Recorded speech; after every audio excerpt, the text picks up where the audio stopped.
صلی اللہ علیہ وسلم نے فرمایا جمعے کا دن قیامت کی نشانی ہے. قیامت کا دن جس دن قائم ہوگا جمعہ ہی ہوگا.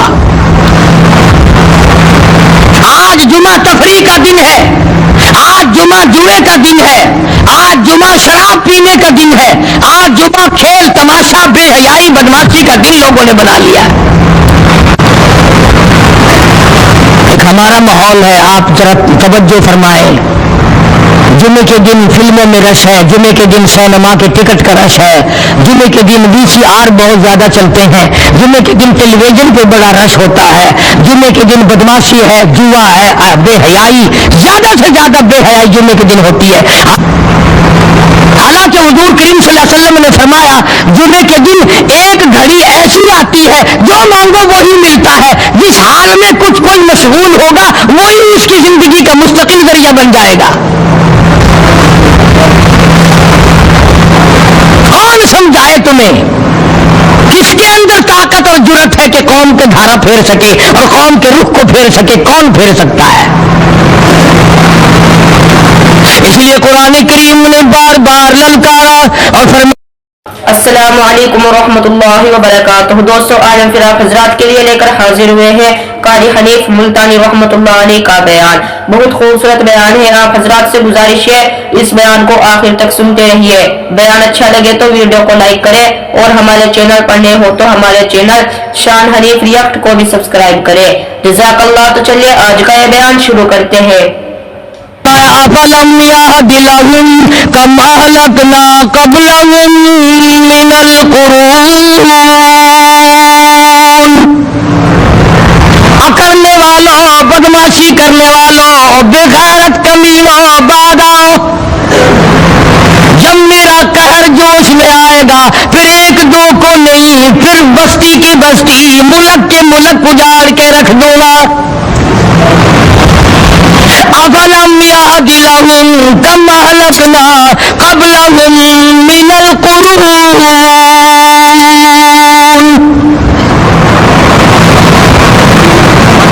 میں نے قرن کے قرن اجاڑ دیے, میں نے روئے زمین کے مالک اجاڑ دیے, میں نے ملکوں کے بادشاہ اجاڑ دیے, میں نے وزیر اعظم اجاڑ دیے, میں نے گورنروں سے بھیک کے ٹکڑے منگوا دیے.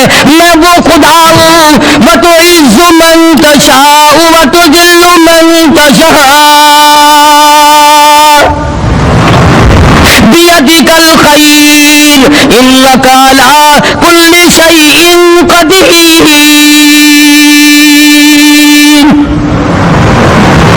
سارا نظام میرے ہاتھ میں ہے.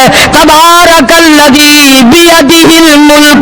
برکتیں میرے پاس ہے, رحمتیں میرے پاس ہے, خیر میرے پاس ہے, بھلائی میرے پاس ہے, سلامتی کے خزانے میرے پاس ہے, امن کے خزانے میرے پاس ہے. وَهُوَ عَلَىٰ بِيَدِهِ الْمُلْک. ملک میں راج میرا. وَهُوَ عَلَىٰ كُلِّ شَيْءٍ قَدِيرٌ. ذرے ذرے پہ قبضہ میرا, پتے پتے پہ قبضہ میرا, پہاڑ کی ایک ایک کنکر پہ قبضہ میرا, سمندر کے قطرے قطرے پہ قبضہ میرا. تو ہوتا کون آ کر کرنے والا؟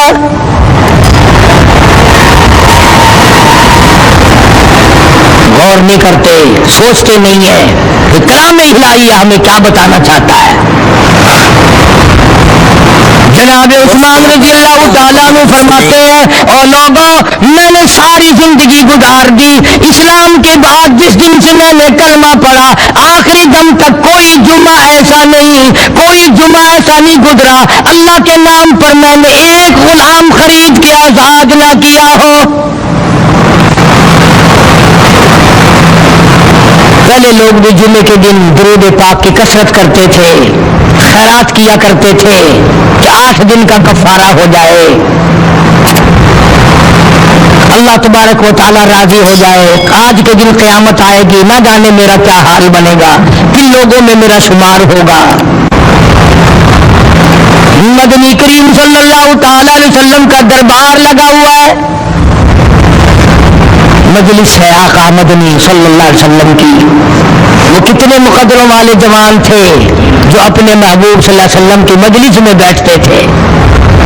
کتنے خوش بخت اور خوش نصیبے والے لوگ تھے جو اپنے آقا کے سامنے بیٹھتے تھے. حضور کریم صلی اللہ علیہ وسلم نے فرمایا مجھے 3 چیزوں سے بڑی محبت ہے, 3 چیزیں بڑی پیاری لگتی ہیں, 3 چیزیں دنیا میں بڑی مرغوب ہیں مجھے. فرمایا ایک نماز میری آنکھوں کی ٹھنڈک ہے.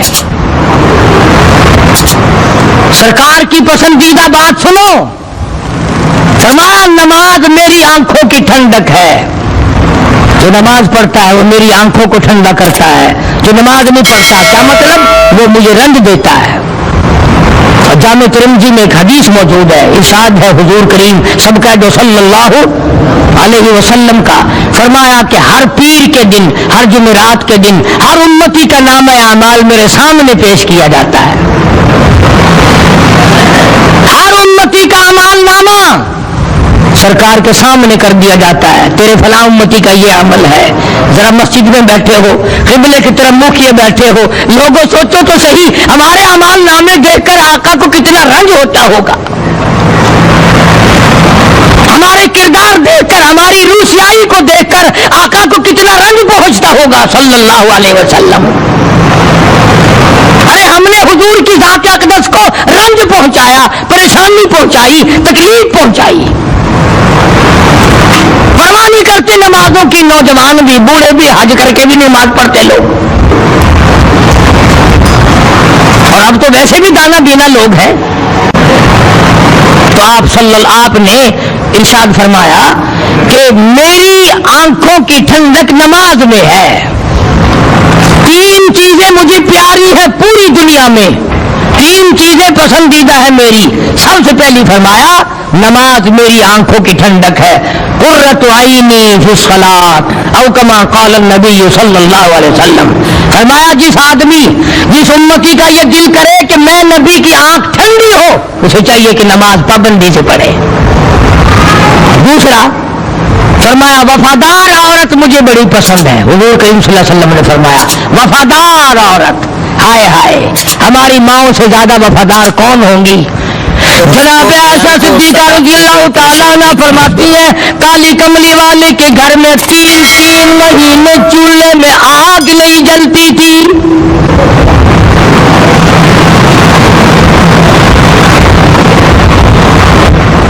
دوسروں کے واسطے ہے سیم و زر و گوہر, اور اپنا یہ حال ہے کہ چولہا ہے بجھا ہوا. جناب عائشہ صدیقہ رضی اللہ تعالیٰ عنہ فرماتی ہے ہمیں 24 گھنٹے میں ایک پانی کا پیالہ اور ایک کھجور کا دانہ ملا کرتا تھا.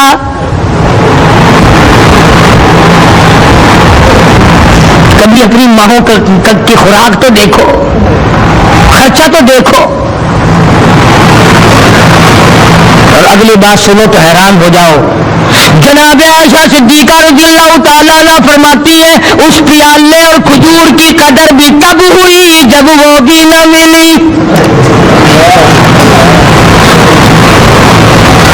پیسوں کو برباد کرنے والوں, بے قدری کرنے والوں, ذرا سوچو تو صحیح کہ کیا گھر ہے محمد عربی سب کہہ دو صلی اللہ علیہ وسلم کا. اسی گھر سے خیر و برکت ملی صحابہ کرام کو, لیکن دنیا نہ تھی, بلڈنگ نہ تھی, کوٹھی نہ تھی, بنگلہ نہ تھا, چہل پہل نہ تھی. اچھا ایک بات اور آج یاد کر کے لے جاؤ, یہ تو مجبوری ہوئی نا, یہ تو ایک مجبوری ہوئی, پریشانی ہوئی, محتاجی ہوئی کہ پانی کا ایک پیالہ اور ایک کھجور کا دانہ ملتا تھا. اور اگلی بات سنو تو حیران ہو جاؤ, مجبوری اور چیز ہے, اختیار سے کرنا اور چیز ہے.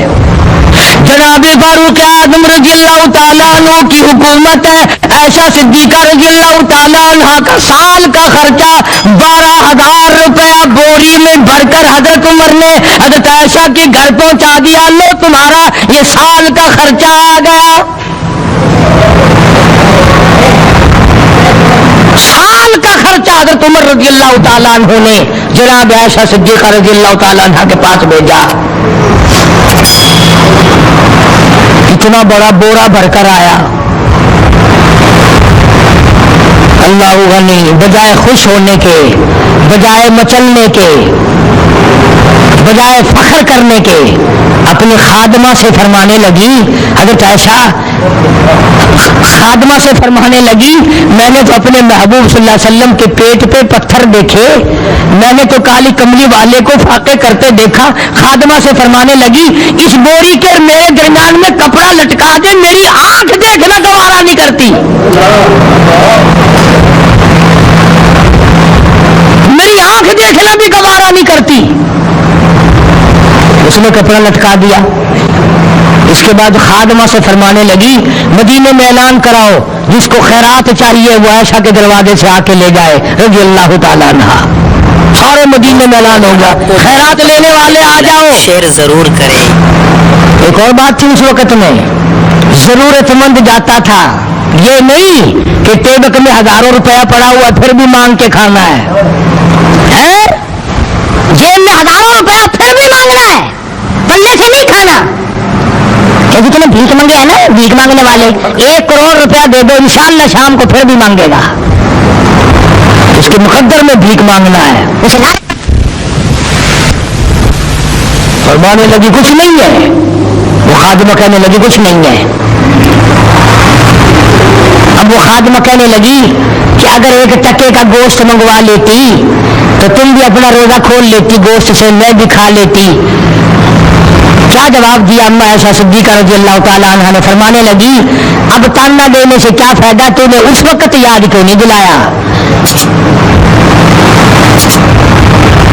اس لیے میں نے یہ واقعہ سنا دیا کہ پہلی بات سن کر کے تو آپ لوگوں کے دل میں بھی یہ بات آئی ہے نا کہ جی مجبوری ہے، چوری تو وہ کرنے سے رہی بیچاری، پریشانی جو ہوئی، غربت جو ہوئی، تنگی جو ہوئی، چلو پانی کا پیالے پہ گزر کیا، اور نہیں یہ حضرات اختیاری وفاقہ کرتے تھے۔ اب 12,000 آیا اور افطار کرنے کے لیے چھچوا رہے، کھجور بھی نہیں، اور ہم تو خدا جانے کب کب تک کا انتظام سوچتے ہیں، پوتے پوتیوں تک کا انتظام جب تک نہ کر لیں اور اولاد در اولاد تک کا انتظام نہ کر دیں اس وقت تک ہماری تسلی تو ہوتی نہیں۔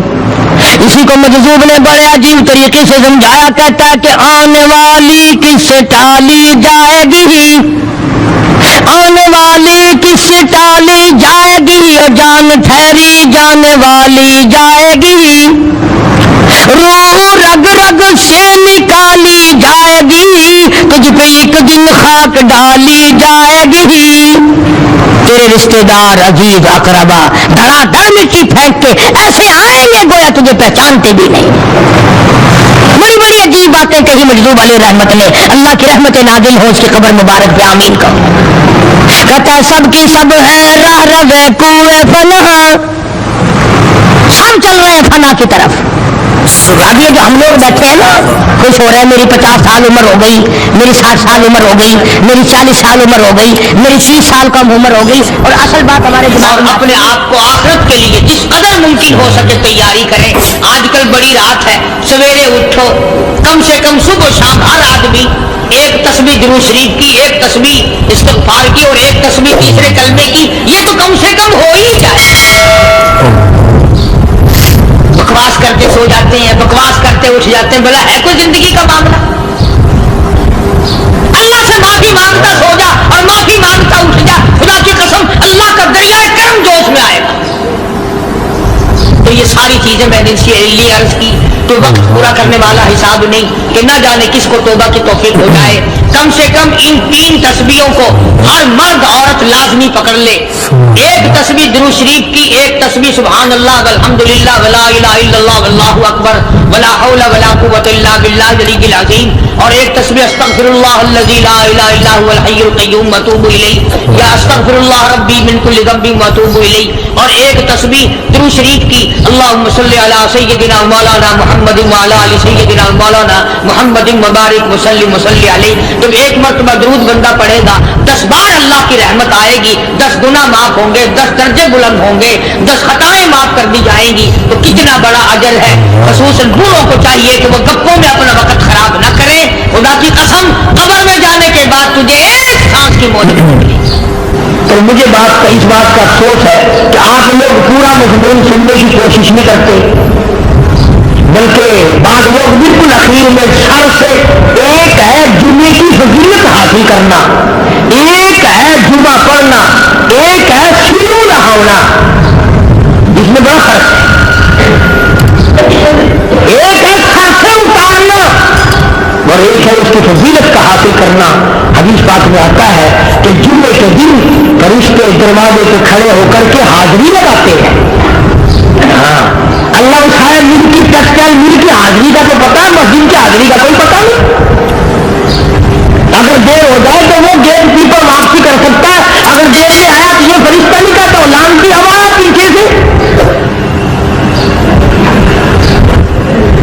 بہت مدت کی بات ہے، علامہ یوسف بن نور رحمۃ اللہ علیہ زندہ تھے، میں کراچی تھا، تو حضرت نے مجھے فرمایا کہ جمعہ ہمارے یہاں پڑھا دو اب کے، میری والی میں جمعہ پڑھاتا تھا ان دنوں میں۔ تو میں جب گیا تو ہم ایک چھوٹے سے دروازے سے داخل ہونے لگے، ایک پٹھان کہنے لگا پورے دروازے سے چلو، میں بھی ادھر سے جاتا ہوں۔ میں نے کہا کیوں؟ کہنے لگا فرشتہ ادھر جس کے لیے کھڑا ہے، تم ادھر سے گھس جاؤ گے تمہارا حاضری نہیں لگے گا۔ وہ کہنے لگا فرشتہ بڑے گیٹ پہ کھڑا ہے، ادھر چلو۔ تو کم سے کم اس پٹھان کا تو یہ عقیدہ ہے کہ فرشتہ کھڑا ہے، تو تمہارا خیال یہ ہے کہ جمعے کے دن نہ فرشتہ ہے نہ خدا ہے، کوئی نہیں۔ اس لیے سیرت النبی صلی اللہ علیہ وسلم کا عنوان شروع ہوگا، وقتی آؤ پورا مضمون سنو تاکہ لطف آئے، دل دماغ بنے۔ اور عقیدہ میں نے تمہیں بتا دیا، لا الہ الا اللہ، خدا کے سوا الہ کوئی نہیں، مشکل کشا کوئی نہیں، پیدا کرنے والا کوئی نہیں، فصل میں دکان میں کارخانے میں اس کے سوا برکت دینے والا کوئی نہیں۔ اور یہ بات بتائی کس نے؟ محمد رسول اللہ صلی اللہ علیہ وسلم، ہمارے نبی حضرت محمد رسول اللہ صلی اللہ علیہ وسلم نے ہمیں یہ بات بتائی، خدا کے بعد خدا کوئی نہیں، مصطفیٰ کے بعد نبی کوئی نہیں، حضور صلی اللہ علیہ وسلم کے بعد کوئی کسی قسم کا جو نبوت کا دعویٰ کرے وہ کافر ہے، دجال ہے، بے ایمان ہے، وہ خنزیر سے بدتر ہے جو میرے آقا کے ختم نبوت کے تاج کو ہاتھ لگائے گا۔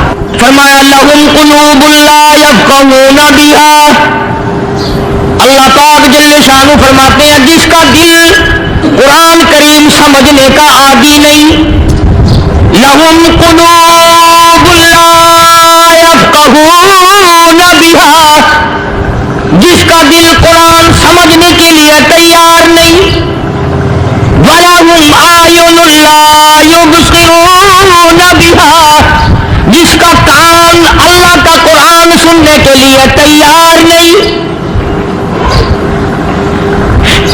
أَمْ لَهُمْ آذَانٌ لَا يَسْمَعُونَ بِهَا، أَمْ لَهُمْ آذَانٌ يَسْمَعُونَ بِهَا، جس کا کان خدا کا قرآن سننے کو تیار نہیں۔ خدائی فیصلہ سنو، اللہ کے قرآن کا فیصلہ سنو، اللہ کے کلام کا فیصلہ سنو، جس کا کان میرا کلام سننے کے لیے تیار نہیں، جس کو میرا قرآن سن کے مزہ نہیں آتا، جس کو میرا کلام سن کے حلاوت نہیں آتی، جس کو میرا کلام سن کے لذت نہیں آتی، جس کی روح تازی نہیں ہوتی، جس کو لطف نہیں آتا، جس کو کیف نہیں آتا، جس کو سرور نہیں آتا، جو میرا قرآن سننے کو تیار نہیں، جو میرا قرآن آنکھوں سے دیکھنے کو تیار نہیں، جو میرا قرآن سننے سمجھنے کے لیے تیار نہیں، آؤ پھر خدائی فیصلہ سنو۔ فرمایا اولئک کالانعام،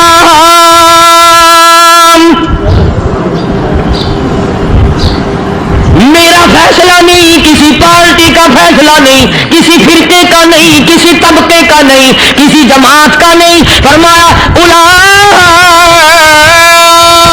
الانعام، پیدا کرنے والا مالک و خالق کہتا ہے مجھے اپنی کبریائی کی قسم یہ سارے جانور ہیں،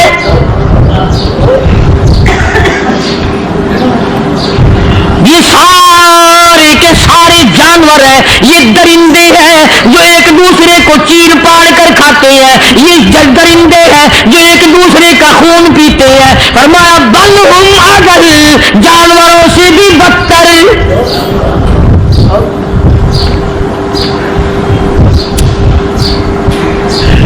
جس کے دل میں قرآن سن کر ترس نہیں، جس دل میں رحم نہیں، اپنے سے کمزور دیکھ کر جس کے دل میں شفقت نہیں، مہربانی کا مادہ نہیں، فرمایا وہ کوئی بندہ ہے، وہ تو جانور ہے. اور خدا غضب میں آ گیا، فرمایا بل ہم اضل، اس سے بھی بدتر. اللہ والے جو ہیں وہ ان خصلتوں کو دور کراتے ہیں اور وہ آدمی کے مزاج اور دل میں سے ایسی چیزیں نکالتے ہیں جو اس کی بربادی کا ذریعہ بنتا ہے. دل کی بیماریوں کا کسی کو فکر نہیں. بخار ہو جائے، آپ چڑھ جائے، آپ کو پتہ چل جاتا ہے. نزلہ ہو جائے، آپ کو پتہ چل جاتا ہے. کھانسی ہو جائے، پتہ چل جاتا ہے. دل کی بیماریوں کا کیا پتہ چلے؟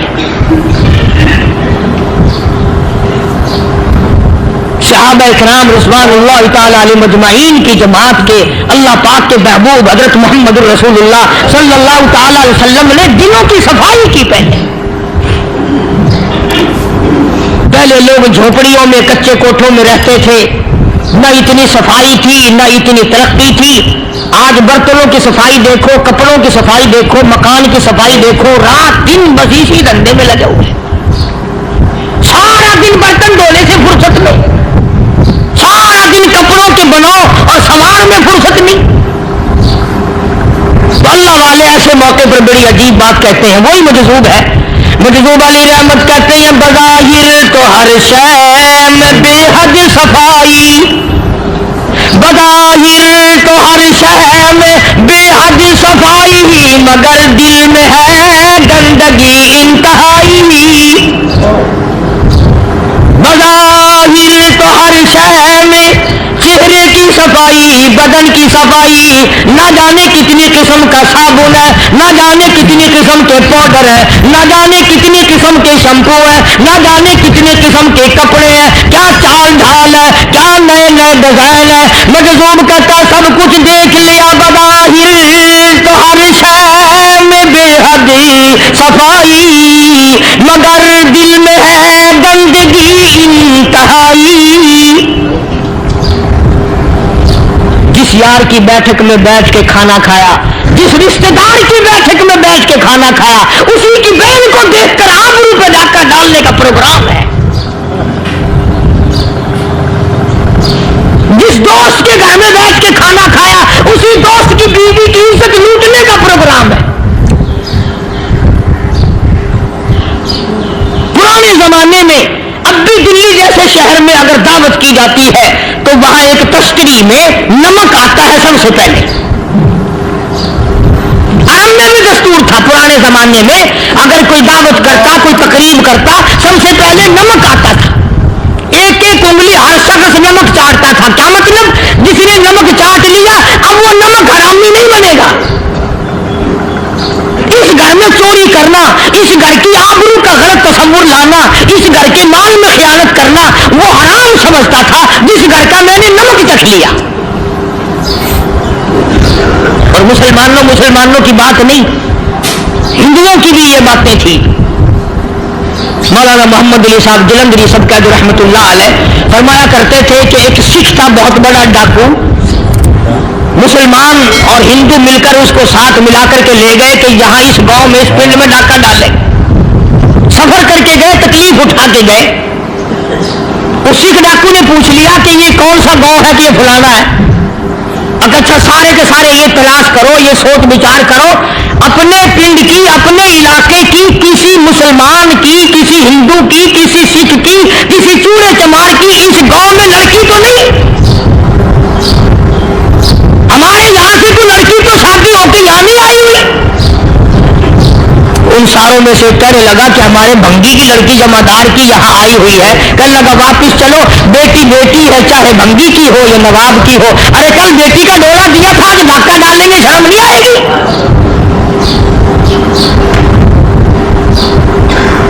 آج وہ تصور کہاں چلے گئے اور ہم سب روتے پھرتے ہیں سکون نہیں، سکون نہیں، اطمینان نہیں. ارے اطمینان آئے گا کیسے؟ ہمارے دل بے ایمان ہے، نیتیں خراب ہے، آئے گا کہاں سے؟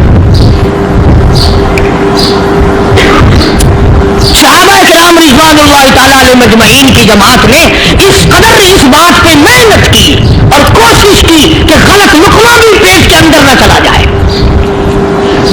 چنانچہ کہتا ہوں 1,29,000 صحابہ کرام کالی کملی والے کے دیوانے اور پروانے، حضور کے یار جانثار، حضور کے ساتھ فاقہ کھانے والے، فاقوں مرنے والے، پتھر کھانے والے، اپنے بچوں کے ٹکڑے ہوتے ہوئے دیکھ کر لا الہ الا اللہ محمد الرسول اللہ کی صدا بلند کرنے والے صحابہ کرام کا یہ حال تھا. پیدل سفر کر کے جاتے تھے یہودی عیسائی، شام نکل گئے، فلسطین نکل گئے، ہندوستان آ گئے، 2 سال لگ جاتے تھے. اپنی جوان بیٹیوں کو مسلمانوں کے گھروں میں چھوڑ کے آ جاتے تھے. کبھی نگاہ نبوت نے جن کو رنگ دیا تھا، کبھی کسی صحابی پہ ذرہ برابر الزام نہیں لگا. ان یہودیوں کا، ان عیسائیوں کا یہ عقیدہ تھا کہ محمد صلی اللہ علیہ وسلم کے جو غلام ہیں ان کی نگاہ بھی پاک ہے، ان کے دل بھی پاک ہے، ان کے ارادے بھی پاک ہیں، ان کے ہاتھ بھی پاک ہیں.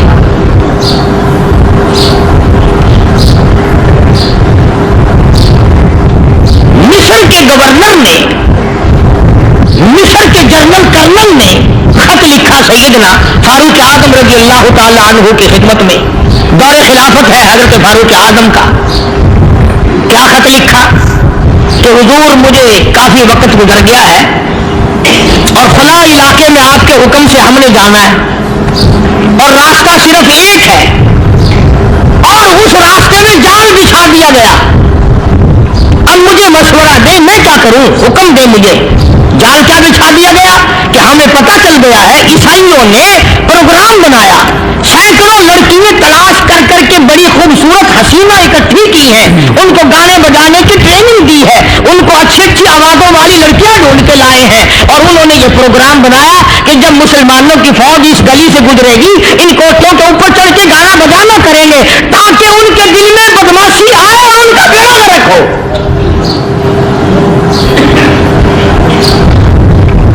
کبھی کافر کا یہ عقیدہ تھا کہ مسلمان کا دل بگڑا تو یہ گیا، اس کی نیت میں خرابی آئی اور یہ تباہ ہوا. جناب فاروق اعظم رضی اللہ تعالیٰ عنہ نے اسے یہ خط نہیں لکھا کہ تو قرآن پڑھا کر، تو نفل پڑھا کر.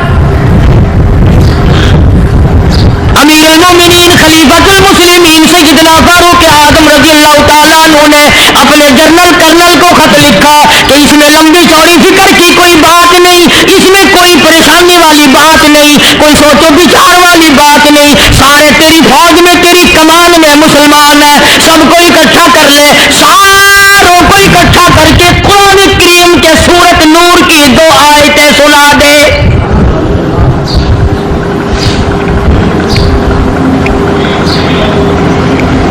یہ بھی نہیں فرمایا کہ سزا سناؤ، اتنے کوڑے لگیں گے، جو خلاف کرے گا یوں قید ہوگی، یہ کورٹ مارشل کر دیا جائے گا، کچھ نہیں. جناب فاروق اعظم رضی اللہ تعالیٰ عنہ کی رائے دیکھو، ان کے خیال میں قرآن کریم میں اتنی بڑی طاقت ہے، اتنی بڑی عظمت ہے، اتنی بڑی کرامت ہے، کلام الہی میں اتنا بڑا شرف ہے. اعلان کر دیا، فرمایا اپنے کرنل کو ساری فوج کو، لشکر کو اکٹھا کر کے قرآن کریم کی فلاں فلاں آیت سنا دے.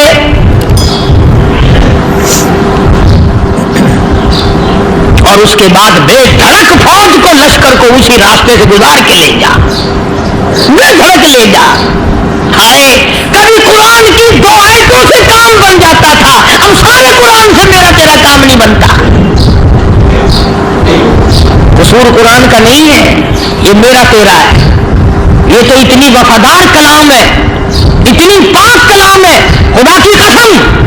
ہزاروں رجسٹروں کے گتے، ہزاروں چائے کے ڈبے، ہزاروں مٹھائی کے ڈبے، لاکھوں کروڑوں دوائیوں کے ڈبے گندے نالوں پہ، کوڑیوں پہ، روڑیوں پہ پڑے ہیں، اور جس گتے نے قرآن کے ساتھ یاری لگا لی، خدا کی قسم کوئی آدمی بغیر وضو اس گتے کو بھی ہاتھ نہیں لگا سکتا. ہزاروں نہیں، لاکھوں کپڑے مارکیٹ میں پڑے، اور جس کپڑے نے قرآن سے یاری لگا لی، جو کپڑا جسدان بن کر قرآن پہ چڑھ گیا، لوگ اس کو بھی چومتے ہیں اور چومنا چاہیے. یارو کپڑے نے قرآن سے یاری لگائی تو کپڑا عظمت والا بن گیا، گتے نے یاری لگا لی تو گتا بن گیا۔ ہزاروں قسم کے کاغذات روزانہ ذلیل ہوتے پھرتے ہیں، جس کاغذ پہ قرآن لکھا گیا وہ عظمت پا گیا، جس سیاہی سے قرآن لکھا گیا وہ سیاہی عظمت والی بن گئی۔ ارے اگر مسلمان قرآن کو اپنے اندر پیدا کر لے، اس کی عظمت کو بسا لے، اس کو اپنا لاہ عمل بنا لے، اس کو اپنے سر پہ رکھ لے، تو کیا یہ بندہ قرآن کے ساتھ وفاداری کرے تو قرآن کیا خیال ہے، قرآن بے وفائی کر دے گا؟ یقین نہیں، یقین اصل بات اعتقاد کی ہے۔ یقین کا تو یہ عالم بنا ہوا کہ اگر کوئی چوری کا معاملہ ہو جائے اور کسی پر شبہ ہو، اگر اسے کہو کہ قرآن اٹھا دے تو دیر نہیں لگائے گا، اور اگر کہے کہ فلانی خانگاہ کا کنڈا مار دیا کہ یہ کام میں نہیں کرتا۔ خانگاہ کے کنڈے میں ایمان ہے، قرآن پہ ایمان نہیں۔ اس پر یقین ہے کہ پیر اندھا کر دے گا، اور یہاں یقین نہیں کہ جس خدا نے پیدا کیا اگر میں نے جھوٹا قرآن اٹھایا تو وہ برباد کر دے گا۔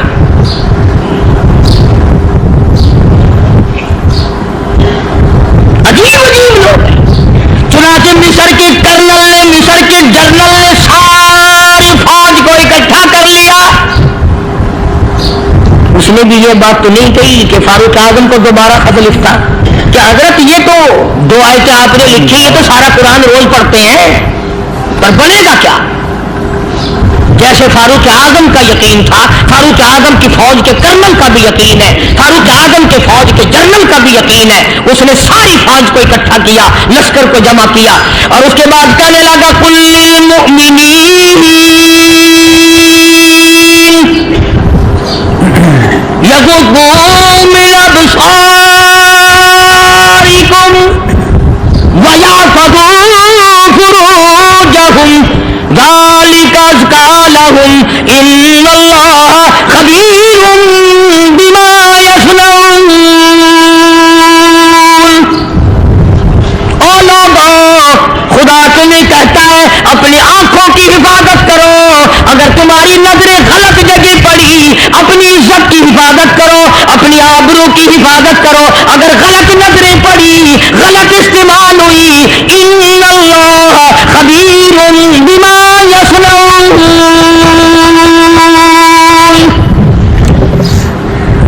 اللہ پاک تمہارے ساتھ ساتھ ہے، وہ ہر چیز کو دیکھتا جائے گا، وہ ہر چیز تمہاری دیکھے گا۔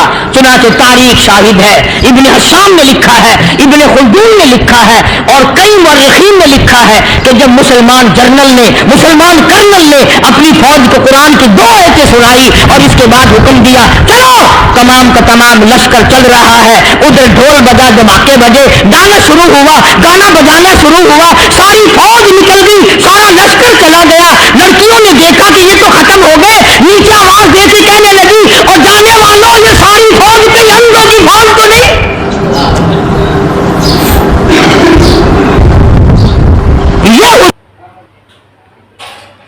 دوستو، اگر آپ حضرات کو ہمارا یہ بیان اچھا لگا ہو تو ہمارے چینل شان حنیف یک کو بھی سبسکرائب کریں۔